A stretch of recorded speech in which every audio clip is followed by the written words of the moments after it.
حضرت سیدنا امیر معاویہ رضی اللہ تعالیٰ عنہ جلیل القدر صحابی اور کاتب وحی اور حضرت صلی اللہ علیہ وسلم کے برادر نسبتی تھے۔ سیدنا عمر فاروق، سیدنا عثمان غنی اور دیگر جلیل القدر صحابہ اکرام رضی اللہ تعالیٰ عنہ مجمعین کے معتمد خاص تھے۔ یہی وجہ ہے کہ آپ خلافت صدیقی و خلافت فاروقی و خلافت عثمانی میں اعلیٰ عہدوں پر فائز رہے۔ آپ فقیہ تھے، آپ کا علم تمام امت مسلمہ میں مشہور تھا۔ سیدنا امیر معاویہ رضی اللہ تعالیٰ عنہ کی فتوحات، عسکری نظام مملکت، نظم و نسق، معاشی و اقتصادی اصطلاحات، تدبیر و سیاست، فہم و فراست، ظرافت و خطابت اور عدل و انصاف بے مثال تھا۔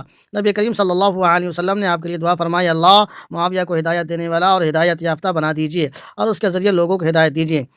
آپ کا نام و نسب اور خاندان: نام معاویہ، کنیت ابو عبد الرحمن تھی۔ آپ کے والد ماجد سخر اور کنیت ابو سفیان تھی، اسی نام سے مشہور ہوئے۔ والدہ محترمہ حضرت ہندہ تھیں، یہ دونوں فتح مکہ کے موقع پر اسلام لائے۔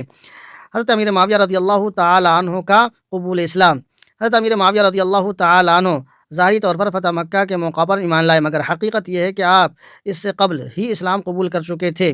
واقعی کہتے ہیں کہ حضرت معاویہ صلح حدیبیہ کے دن اسلام لائے، مگر آپ نے اسلام کو چھپائے رکھا اور فتح مکہ کے دن ظاہر کیا۔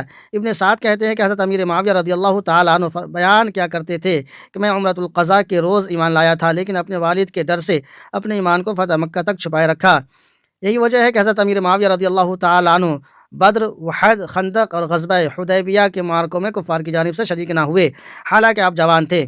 حضرت صلی اللہ علیہ وسلم کے دور میں مختلف غزوات میں شرکت کی اور کفار سے جہاد کیا۔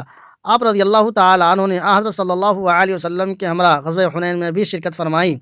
کتابت وحی کے فرائض: سیدنا امیر معاویہ رضی اللہ تعالیٰ عنہ کو بارگاہ رسالت سے کتابت وحی کا منصب عطا ہوا۔ جو وحی آپ صلی اللہ علیہ وسلم پر نازل ہوتی تھی اسے آپ قلم بند فرمایا کرتے تھے، اور جو خطوط و فرامین حضور اکرم صلی اللہ علیہ وسلم کے دربار سے جاری ہوتے انہیں تحریر فرماتے تھے۔ حضرت امیر معاویہ رضی اللہ تعالیٰ عنہ جمعرات کے دن 22 رجب المرجب کو جہان فانی سے عالم جاویدانی کی جانب رخصت فرمائے۔ آپ نے 17 سال کی عمر پائی۔ آپ کی نماز جنازہ ضحاک بن قیس نے پڑھائی اور آپ دمشقی سرزمین میں مدفون ہوئے۔ انا للہ و انا الیہ راجعون۔